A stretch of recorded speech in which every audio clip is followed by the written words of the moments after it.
the speech? No, no, no.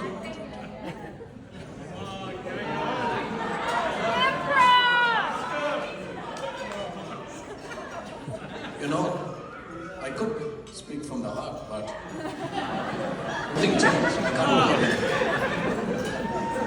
But actually, I had a problem with my family, my friends, and the bride 6 months ago. That's why.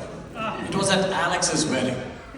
You know, like you heard, I was giving as father of the bride, father of the groom speech. And they said I roasted Alex too much. My family said that. They criticized me. Man, that was tough. So, I had to apologize. And now they say I cannot roast the bride. You cannot. It's just not acceptable. It's really tough to give a speech without roasting, right?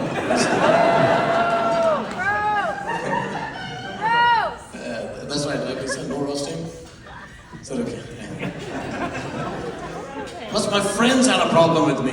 My friends.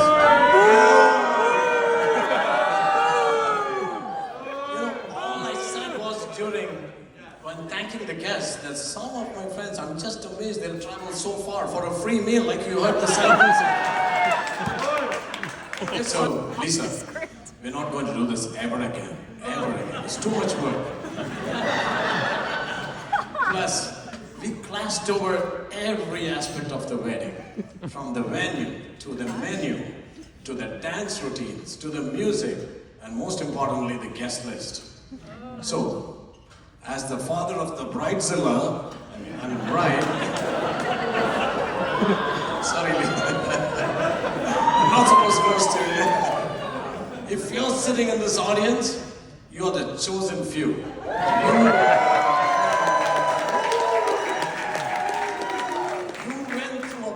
Like the Pope goes through, like the selection process, even with a puff of white smoke over Liza's house in Yorba Linda.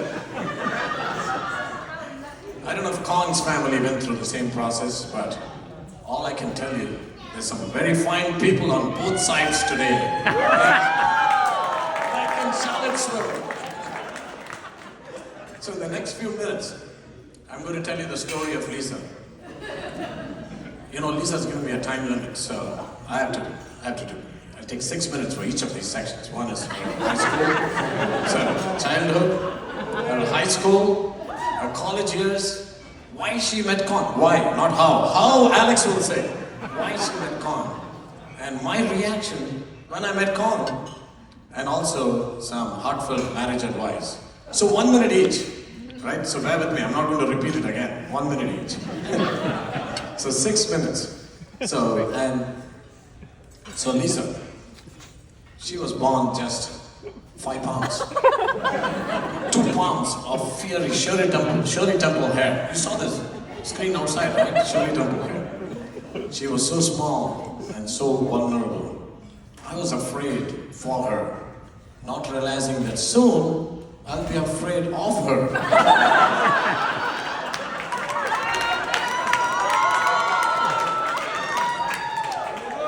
But her determining skill defining skill was a determination, a willpower, and independence. So let me give you an example. We had a Ford Explorer with a high floor. She used to try to climb up there. If I assisted her or dared to hoist her into the car seat, she would climb back down and try again, hanging on like a koala bear to a eucalyptus tree, and climb back up there and sit in there, complete the feat, look at me, and say defiantly, yes I can, yes I can. So she went to high school. 60 pounds strapped in a car seat. Booster seat. No! 60 pounds, yeah. Her backpack dwarfed her, much like her dreams. So, as she hopped off the car, I asked her, what sport are you going to play? I was thinking like chess or choir. She says, basketball.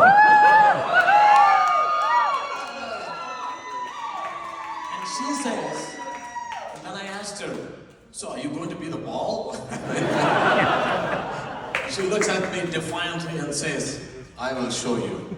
I was worried. I thought, I know images of What happened to Caitlin Clark? You saw 2 months ago? When Kennedy Carter body slams her and throws her on the floor, injuries.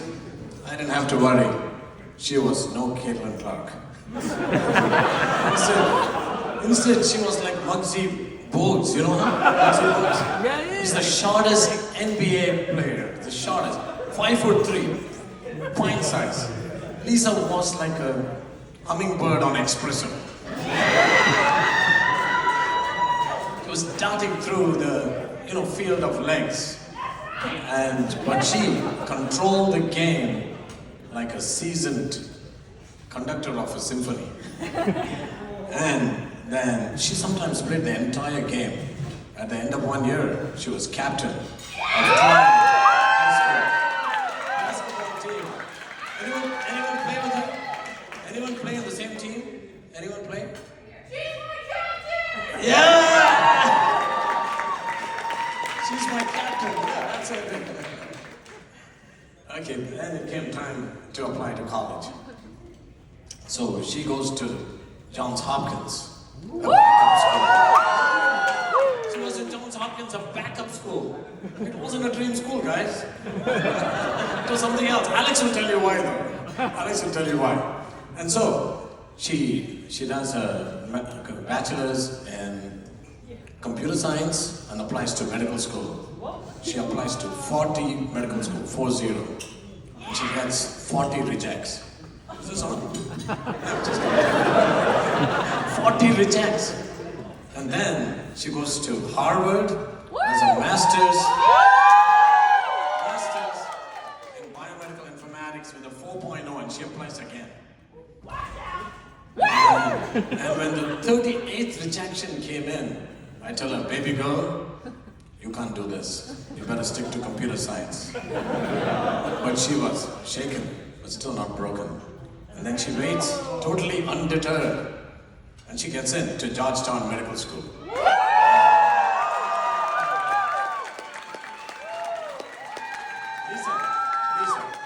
Lisa, you could have chosen some better school than Johns Hopkins, Harvard, and Georgetown. The most expensive schools in the country. And you saw me praying a short time ago. I was praying that the feds don't raise the interest rates. Raising kids is a 25-year sentence until you get them through college. But as she was setting out to Hopkins. I was worried. She was going to Baltimore, this dystopian city, like Baltimoreans. Yeah, come on, yeah. I watched The Wire. I know the scenes. It's a city where gunfire erupts regularly. Where drugs flow through, get torrent through the street. And gangs, they are with unchecked savagery.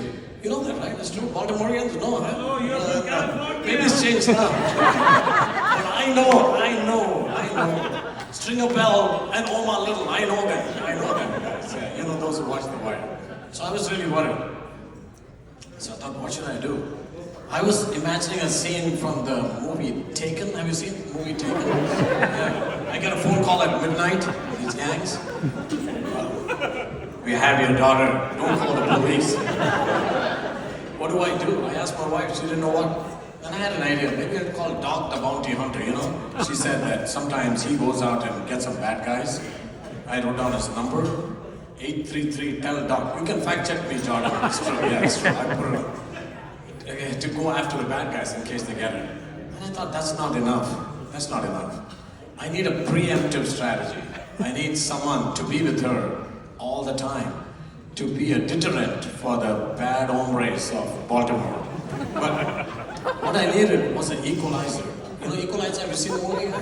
Yeah. I needed Denzel. What I needed was an equalizer. Equalizer, have you seen the movie? Yeah. I needed Denzel. But anyway, I had an idea. Next morning, I spoke to Liza. Lisa, you're going to get your bachelor's degree. You also need the MRS degree. MRS? Mrs. degree, yeah. When you go to college, I said, there's plenty of fish. She said, I know, plentyoffish.com. I said, no, I'm not talking about the website. Plenty of fish. There's plenty of fish in college and you need to get a good catch. Good catch. So then I said, every girl deserves a perfect partner, but not everyone is lucky, like your mom, to get one.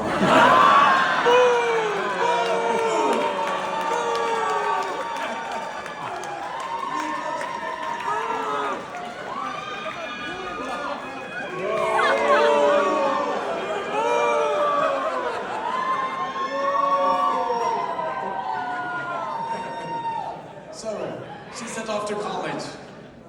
I thought I'd be waiting for Godot, but I didn't hear. The pandemic struck, the lockdown in place, then I didn't hear from her about anything for so long. And then suddenly she said, I want you to meet someone. So we set the day, and then I opened the door, and there he stood. I looked at him, and I said, but he is so tall. I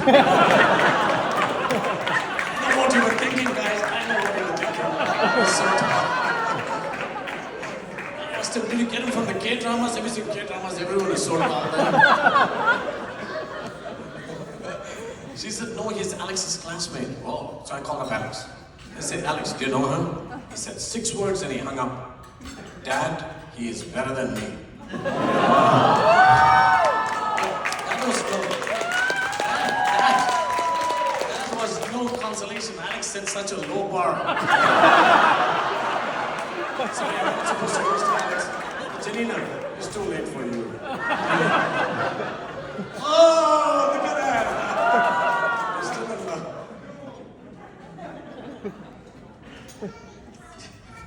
You okay, Liza?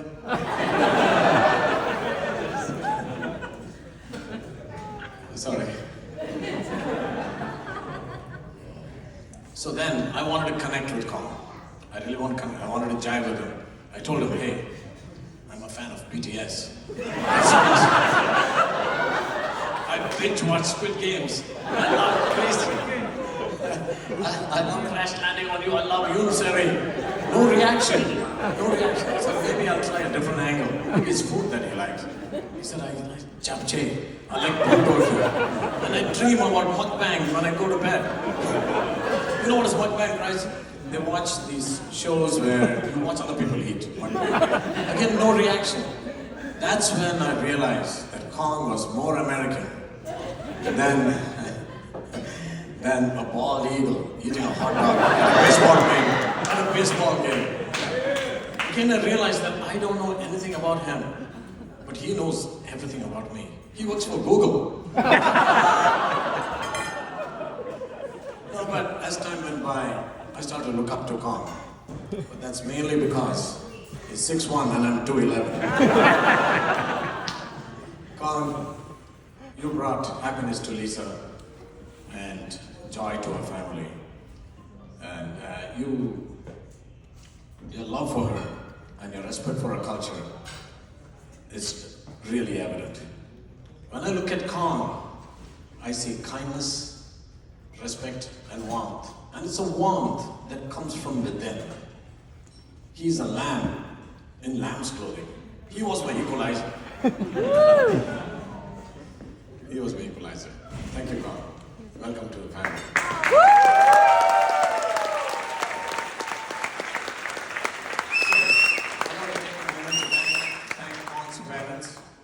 Kang's parents. You know, the qualities we see in Kang were not found, but they were clearly nurtured. For that, and for raising such a fine son, I want to thank you from the bottom of my heart. Listen, and Kang, life is not about finding the perfect partner. It's about being one. Life is about compromises. You meet your partner halfway. So let's try it out. Kang, you want to get Korean food? Lisa wants to get Indian food. Your partner halfway, what do you get? Indian food. That's a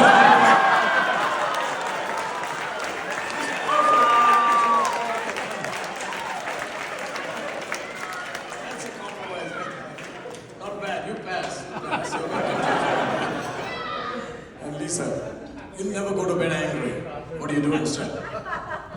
Stay up all night and plot your revenge. Kang, we don't need you to take care of Liza. Liza doesn't want you to take care of her. What she wants is a partner and companion. Remember the little girl in the Ford Explorer climbing up the car seat? Her determination was not limited to car seats, but permeated every aspect of her life. From acquiring a new skill, from facing an academic challenge, or traversing a new unknown territory. You saw that everything she faces with vigor. You saw that recently when she was in the emergency room 3 days ago with injuries, and they said, maybe you need surgery, you need IV fluids, you need admission to the hospital. She texts from the hospital bed to us, yes I can, I will be there, the show must go on.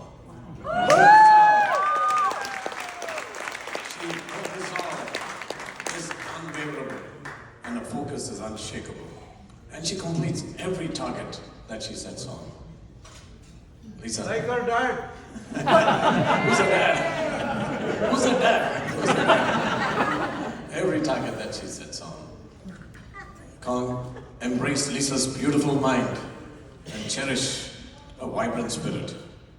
Lisa, we love you, we care for you, and we are so proud of you. But today my heart is bittersweet emotion of a father letting go. Just like the Heartland song, you know the song? I held her first, I loved her first, but a place in my heart will always be hers. But, you know, my heart is also swelling with pride about the incredible journey they're going to undertake. They're looking forward. I'm going to miss Liza say, yes I can. I've heard all my life. Instead, she's going to say something better. Yes we can. So good. Yes we can. So, I'm going to propose a toast, and then we'll all say, yes we can. Yes, we can. Yes we can. So, to a marriage love filled with love and laughter, Korean kimchi. Yes we can. Yes we can. Yes we can. Yes we can. Thank you.